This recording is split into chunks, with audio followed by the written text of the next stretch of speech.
প্ৰতিদিনে তুমি দিয়া এপাহি ফুল জীৱন তুমি ৰহণীয়া ৰঙৰে ফুল এপাহি হাঁহি এপাহি দুখ দেখাই শুনাও বহুত হেণ্ডচাম আছে।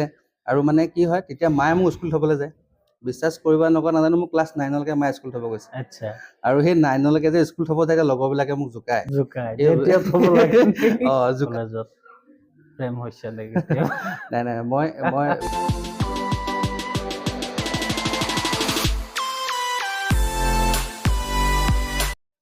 ইত্যাদি খবৰৰ আন এটি পডকাষ্টলৈ আপোনালোক সকলোকে স্বাগতম জনাইছোঁ। বিভিন্ন সময়ত বিভিন্ন অভিজ্ঞ ব্যক্তিসকলৰ লগত মাজে সময়ে আমি ইত্যাদি খবৰ ফেচবুক পেজে কিছু বাৰ্তালাপ কৰি থাকোঁ। আজিও ব্যতিক্ৰম নহয়, এগৰাকী বিশেষ উদীয়মান যুৱকৰ সৈতে কথা পাতিম। হয়তো বহুতে চিনি পাব।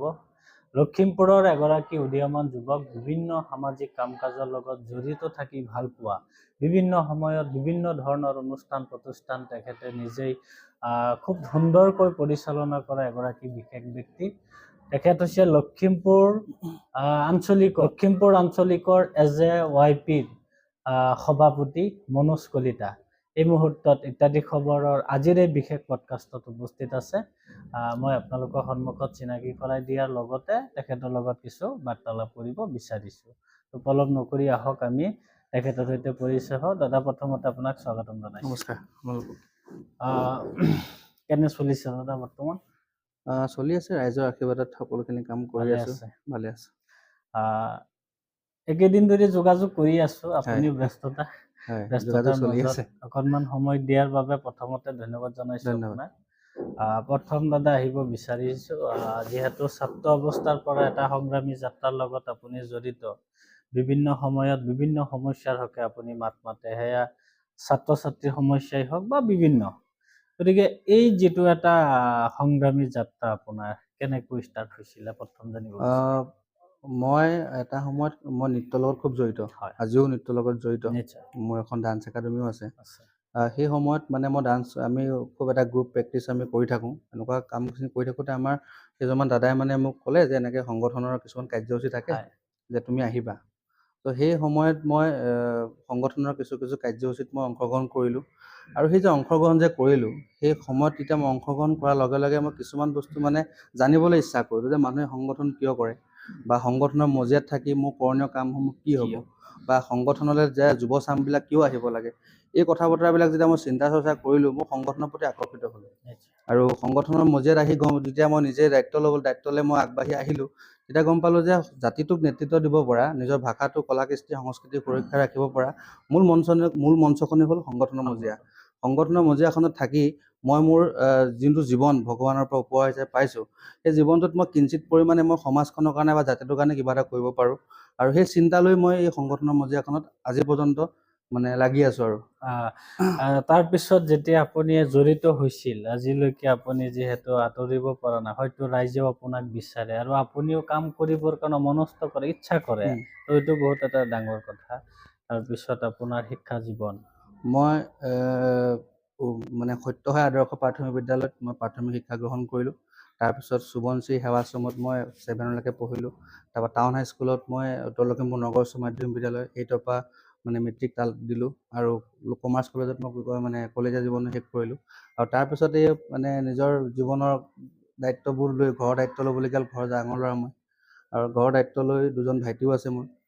সকলোখিনি দায়িত্বত থাকি আৰু বাকী পঢ়া জীৱন তাতে সামৰণি, আৰু সামাজিক জীৱন আছে মা দেউতা আছে। হয়, ছাত্ৰ অৱস্থাত বিভিন্নজনৰ বিভিন্ন প্ৰতিভা থাকে, বিভিন্ন উদ্দেশ্য থাকে। আপোনাৰ কি প্ৰতিভা আছিল অকণমান জানিব বিচাৰিম। মই ছাত্ৰ অৱস্থাত বুলি ক'লে মই আগতে খুব গান গাই ভাল পাওঁ, আৰু গানৰ প্ৰতি মোৰ দুৰ্বলতা খুব তেতিয়াৰ পৰাই আছিলে। গোটেই স্কুলৰ যেতিয়া আমাৰ খেল ধেমালিবিলাক হয়, গান গাওঁ, আৰু গানত মই প্ৰাইজো পাওঁ। আজিও চাগে অলপ চলপ গুণগুণাই গান গাওঁ। গান মানে কেতিয়াবা ধৰি লওক সুবিধা পালে ক'ৰবাত মানে ঘৰৰ ভিতৰত বা কোনোবা আমাৰ লগৰবিলাকৰ যেতিয়া অনুষ্ঠান থাকে, তাত কেতিয়াবা গান গাওঁ। আৰু তাৰপিছত মই গানৰ পৰা আহি আকৌ কলেজত যেতিয়া মই আহিলোঁ, কমাৰ্চ কলেজত, নৰ্থ লখিমপুৰ কমাৰ্চ কলেজত অহাৰ লগে লগে মই NCCত যোগদান কৰিলোঁ। NCC যোগদান কৰাৰ পিছত তাত মই আকৌ কালচাৰেল মানে ডান্সটো নৃত্যৰ লগত জড়িত হৈ পৰিলোঁ। মোৰ সেই সময়ত মোতকৈ ডাঙৰেই আছিলে ঋতুৰাজ বুলি কয় এজন, মোৰ বন্ধুৰ নিচিনা হৈ পৰিলে। সি মোক ডান্স শিকালে যে ডান্স কৰিব লাগে। ডান্সৰ জৰিয়তে মানে NCCত কি হয় কালচাৰেল কিছুমান কেম্প থাকে। তো সেই কেম্পবিলাকৰ কাৰণে নিৰ্বাচন হ'বৰ কাৰণে যিকোনো এটা ধৰি লওক ডান্সৰ গানক গাব পাৰিব লাগে। তেতিয়া মই ডান্সটো শিকিলোঁ। তেখেতৰ লগত থাকি মই ত্ৰিপুৰাত কেম্প কৰিব গ'লোঁ, ৰাজস্থানত কেম্প কৰিব গ'লোঁ, মহাৰাষ্ট্ৰত কেম্প কৰিলোঁ। এনেকৈ ধৰণৰ কালচাৰেল কেম্প ভাৰতবৰ্ষৰ বিভিন্ন ঠাইত কেম্প কৰিলোঁ। সেই কেম্প কৰি তাৰপাছত মই ডান্সৰ প্ৰতি এনেকুৱা মানে সোমাই পৰিলোঁ। পাছত নিজে ডান্স কম্পিটিশ্যনত অংশগ্ৰহণ কৰিব ল'লোঁ, বিভিন্ন জেগাত কৰ্মশালাত ৱৰ্কশ্বপত জইন কৰিলোঁ। কৰি শিকাই তাৰপিছত নিজে এখন একাডেমি খুলিলোঁ। তেনেকৈ একাডেমিখন ক'ত আছে বৰ্তমান? এতিয়া মোৰ নকাৰী ৰেলৱে ষ্টেচনৰ সন্মুখতে আছে নটৰাজ নৃত্য একাডেমি। আছে। আজিও ডান্সৰ লগত মই জড়িত হৈ আছোঁ। গানৰ কথা যিহেতু ওলাইছে, দৰ্শকসকলে কমেণ্ট কৰিব, গানৰ কথা যদি আহিছে এটা গানৰ কলি যদি নাগায় তেতিয়াহ'লে বেয়া পাব পাৰে, গতিকে অকণমান গুণগুণাই দিলে ভাল লাগিব। গান মানে তেনেকে ধৰি লওক মোৰ আনুষ্ঠানিক শিক্ষা নাই, সেইটো গানটো মই গাই ভাল পাওঁ। মানে গানৰ প্ৰতি বহুত মানুহৰ এটা ভাল পোৱা থাকে গান গাব লাগে বুলি যে ছিংগাৰ হ'ব লাগে তেনেকুৱা নহয়, ভাল লগা এটা হেৰি। সেই স্কুলৰ পৰিৱেশতে ধৰি লওক গানবিলাক ছাৰ বাইদেউহঁতে কয় গান গাব লাগে বুলি, তেতিয়া গান জুবিন গাৰ্গৰ গানবিলাক খুব ৰিঙাই থাকোঁ আমি। তাকে এনেকে মঞ্চত আজিও গুণগুণোৱা হয় কেতিয়াবা, গান গাওঁ। গতিকে অকণমান গীতৰ কলি এটা গুণগুণাই দিলে ভাল লাগে। ঠিক আছে, মই অনুৰোধ ৰক্ষা কৰিছোঁ।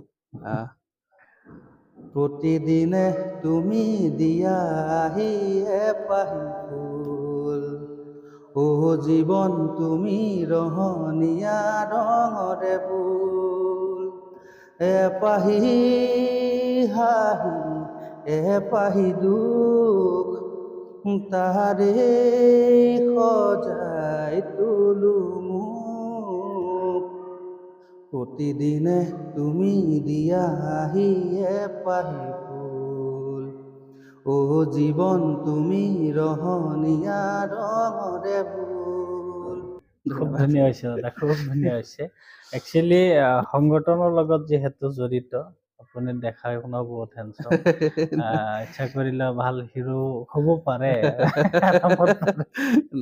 গতিকে ছাত্ৰ অৱস্থাত বহুত ধৰণৰ কিছু স্মৃতি জড়িত হৈ থাকে। আপোনাৰ ছাত্ৰ অৱস্থাত আটাইতকৈ ভাল লগা এটা স্মৃতি যদি শ্বেয়াৰ কৰে নিশ্চয় ভাল লাগিব। মই খুব লাজুকীয়া আছিলোঁ। মই মানে একদম লাজ কৰোঁ আৰু মানে কি হয় মই মানে লাজুকীয়াও আছিলোঁ আৰু মানে মই খুব বন্ধু সংগ মোৰ খুব কম আছিলে ছাত্ৰ অৱস্থাত। মানে দুই এজনে থাকে খুব উৎপতীয়া কাৰণে মায়ে গালি পাৰে যে আমুকৰ লগত নুঘূৰিবি তামুকৰ লগত নুঘূৰিবি, এনেকুৱা আছে। আৰু মানে কি হয় তেতিয়া মায়ে মোক স্কুল থ'বলৈ যায়। বিশ্বাস কৰিবা নকৰা নাজানো, মোক ক্লাছ 9লৈকে মায়ে স্কুল থ'ব গৈছে। আৰু সেই 9লৈকে যে স্কুল থ'ব থাকে লগৰবিলাকে মোক জোকায়। জোকায় মানে এতিয়াও তোৰ মায়ে স্কুল থ'বলৈ আহে বুলি কয়, মানে সৰু হৈ আছে। তেতিয়া মানে মই কি হয় একদম মা যেতিয়া আমি মানে মই টাউন স্কুলত পঢ়া যেতিয়া মই খেলমাটিত, তো মায়ে যেতিয়া মানে কলেজ চাৰিআলি আমি চাৰিআলিটো পাওঁ তেতিয়া মাক মানে পিছত থৈ মই একদম পুৰা আগত স্পীড খোজ কাঢ়ো আৰু তেতিয়া কোনো নেদেখে মানে তেনেকৈ স্কুলত সোমাই আহোঁ। আৰু সেই তেনেকুৱা ধৰি লওক মানে লগৰবিলাকে খুব জোকায় যেতিয়া ইয়াক নকৰিবি, মাকক মাতি আনিব, ইয়াক দম নিদিবি, মাক মাতি আনিব, তেনেকুৱা ধৰণৰ মানে খুব মানে এটা ভাল লগা আছিলে স্মৃতি। আৰু এজন আছিলে স্কুলত পঢ়ি থাকোঁতে মানে কি হয় আমাক মানে আমাৰ হাছিব ছাৰ এজন আছিলে, আব্দুল হাছিব, আমাৰ টাউন হাইস্কুলত, তেওঁ সমাজ বিজ্ঞান পঢ়ায়। আমি তেখেতক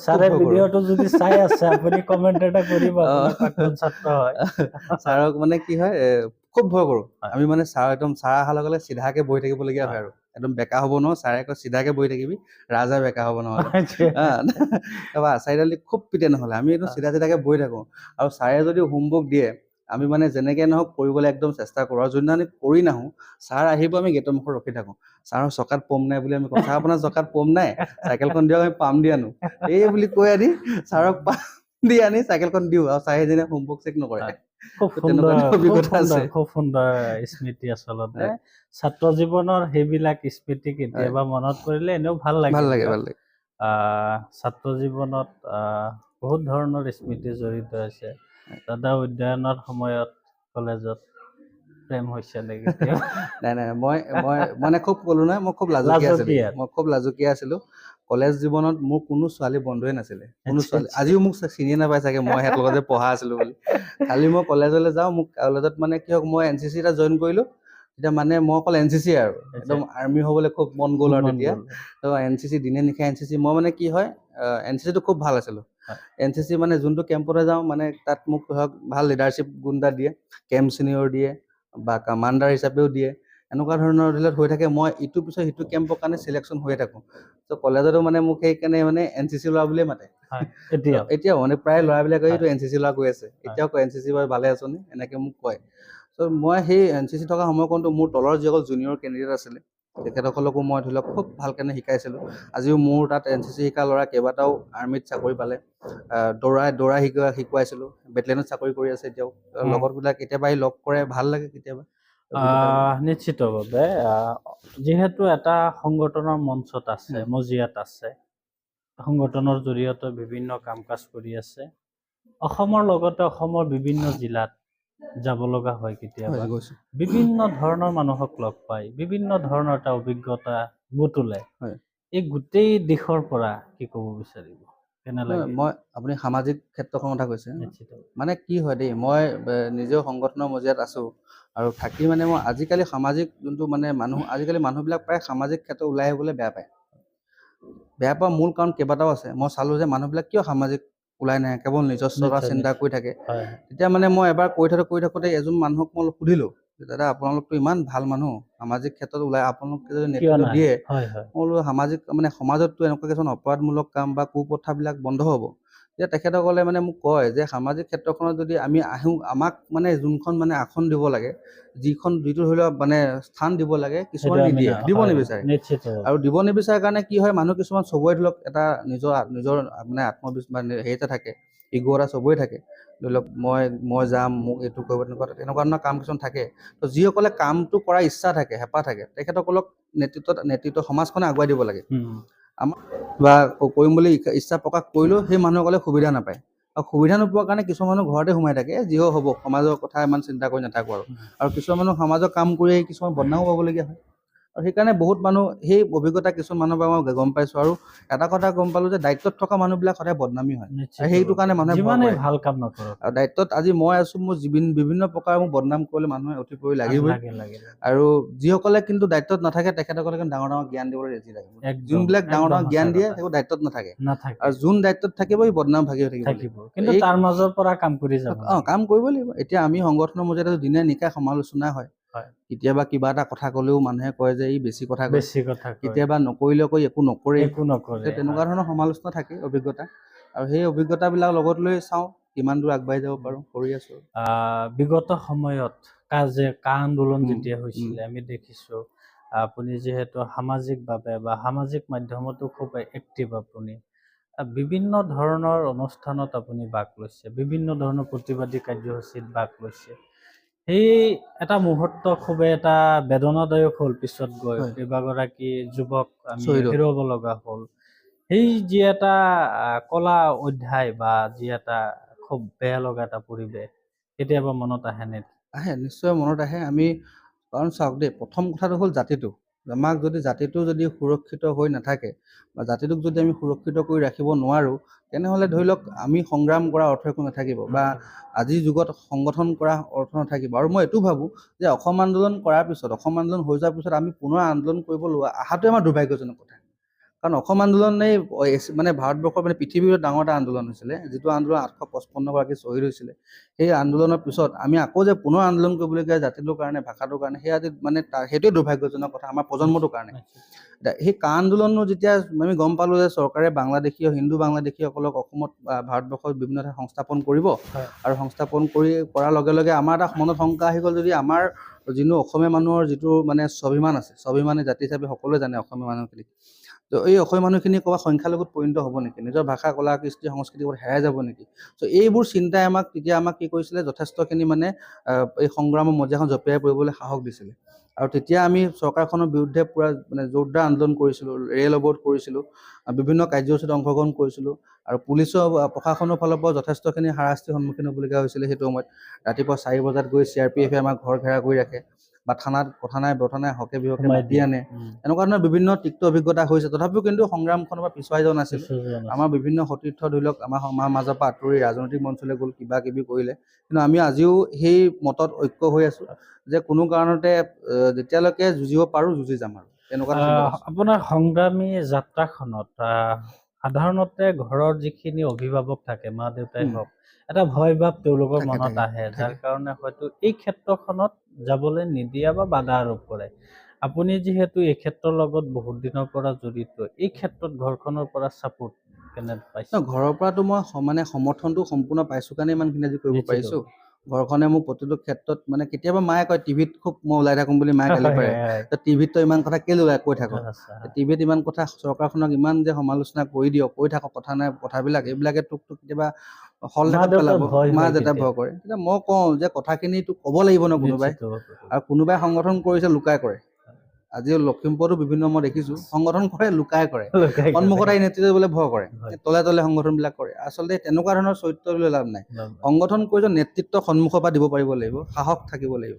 সেই সাহসে নেতৃত্ব যদি দিওঁ, আজি ধৰি লওক মই যেনেকৈ কম মই কৰিছোঁ সেইটো বুলি নহয়, মোৰ শিকিবলগীয়া বহুতখিনি আছে, কৰিবলগীয়া বহুতখিনি আছে, কিন্তু মানে সংগ্ৰামী সত্তা থকা মানুহখিনি সদায় সন্মুখৰ পৰা নেতৃত্ব দিব লাগে, আৰু তেতিয়াহে মই ভাবোঁ সংগ্ৰামখন আগুৱাই যাব পাৰে। আগন্তুক 2025 আমাৰ আহিবলগীয়া হৈ আছে। মই তাত এখন নতুনকৈ এটা চিন্তা কৰি আছোঁ যে লখিমপুৰত আপুনি চাব নিচাৰ ক্ষেত্ৰত অত্যন্ত বৃদ্ধি পাইছে। সেইদিনাখনি মৰমময়ূৰ দত্ত বুলি কোৱা এজন, মৰমময়ূৰ দত্ত বুলি কোৱা এজন যুৱকক গুৱাহাটীত হত্যা কৰা হ'ল, আৰু এতিয়ালৈকে 2-3জনক আৰক্ষীয়ে গ্ৰেপ্তাৰ কৰিছে, সোধা পোছা কৰি আছে। আৰু আমাৰ লখিমপুৰত আমি মানে এটা কথা আগতে যদি আমি সৰু আছিলোঁ বৃদ্ধাশ্ৰম শুনিছিলোঁ, বৃদ্ধাশ্ৰম বুলি ক'লে একদম বেয়া লাগে, কাৰণ নিজৰ মা দেউতাক বা ককা আইতাক নি পেলাই বৃদ্ধাশ্ৰমত থৈ আহে, সেইটোৱে দেখিছিলোঁ। আজিকালি গলিয়ে গলিয়ে আপোনাৰ এনেকুৱা হৈ গ'ল যে ৰিহাব চেণ্টাৰ খোলা হৈ গ'ল। আজি 2 বছৰৰ পৰা মই দেখিছোঁ ৰিহাব চেণ্টাৰ ইমানেই সংখ্যা বাঢ়িছে, আপুনি আচৰিত হ'ব। মানে তাৰ প্ৰত্যেকটো ৰিহাব চেণ্টাৰতে মিনিমাম 50জনৰ পৰা 60জনকৈ ড্ৰাগছ এডিক্টেড আছে।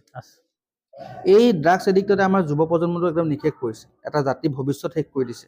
চ' মই ভাবিছোঁ 2025ত আমি লখিমপুৰবাসী ৰাইজৰ সহযোগিতাত, আই মাতৃসকলৰ সহযোগিতাত আমি এখন সংগ্ৰাম আগবঢ়াম, লখিমপুৰৰ পৰা ড্ৰাগছ মুক্ত কৰাত এখন মানে তীব্ৰ আন্দোলন মই কৰাৰ পোষকতা আৰম্ভ কৰিম।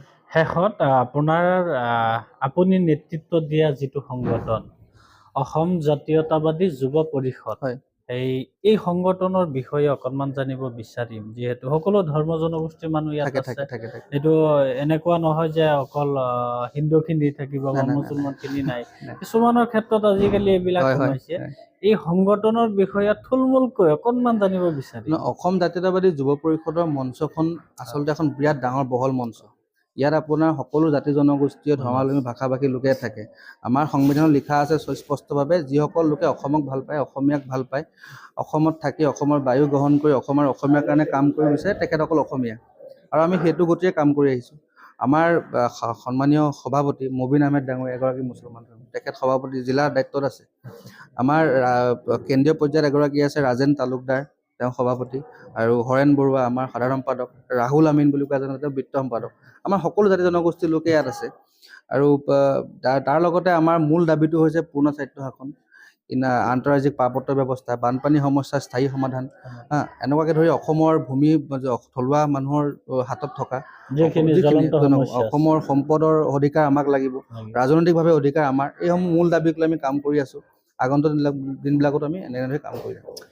শ্ৰোতা দৰ্শক, ইতিমধ্যে শুনিলে আপোনালোকে, সাধাৰণতে আপোনালোকে দেখি পোৱা ফেচবুকত বা বিভিন্ন টিভিৰ পৰ্দাতে হওক বা বিভিন্ন ৱেব মিডিয়াতে খুব ঘনকৈ ওলাই থাকে আমাৰ মনোজ কলিতা দা। গতিকে তেখেতৰ লগত কিছুমান বাৰ্তালাপ কৰি লোৱা হৈছে। তেখেতৰ বিষয়ে যদি কিবা লিখিবলৈ আছে, কমেণ্ট বক্স খোলা আছে, আপোনালোকে লিখিব পাৰে।